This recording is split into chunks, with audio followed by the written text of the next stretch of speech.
বর্তমান বাংলাদেশে ব্যাপক কন্টেন্ট ক্রিয়েটর রয়েছে, বিশেষ করে ফেসবুক ভিত্তিক কন্টেন্ট ক্রিয়েটর। এর মধ্যে থেকে যারা জনপ্রিয়তা পেয়েছে, বিশেষ করে যাদের ভিডিওগুলো ভাইরাল হয়েছে বা যারা একটু জনপ্রিয়তা পেয়েছে, তারাই কিন্তু বর্তমানে ফেসবুক প্ল্যাটফর্ম থেকে ইনকাম করছে, বা তারাই এক কথায় বলা চলে যে এই প্ল্যাটফর্মে রাজত্ব করে যাচ্ছে।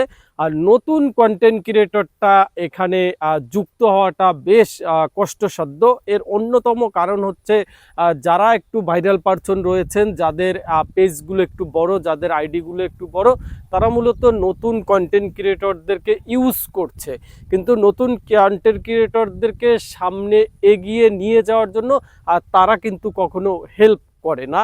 বিষয়টা যদি আরও ক্লিয়ার করে বলি, যে আপনি একজন কন্টেন্ট ক্রিয়েটরের ভিডিও শেয়ার করলেন, আপনি নিয়মিতই একজন কন্টেন্ট ক্রিয়েটরের ভিডিও শেয়ার করেন, কিন্তু আপনি তার দেখাদেখি যখন এই কন্টেন্ট ক্রিয়েশনের পেশায় এসেছেন, আপনার সেই প্রিয় কন্টেন্ট ক্রিয়েটর কিন্তু কখনোই আপনার কোনো ভিডিও শেয়ার করবে না। যদি আপনার সেই প্রিয় কন্টেন্ট ক্রিয়েটর আপনার একটা ভিডিও শেয়ার করে দেয়, তাহলে আপনিও কিন্তু এখান থেকে বড় ধরনের একটা সুফল পেতে পারেন। কিন্তু আমাদের বাংলাদেশের যারা জনপ্রিয় কন্টেন্ট ক্রিয়েটর রয়েছে, তাদের কাছ থেকে আমরা এই বিষয়গুলো একেবারেই পাই না।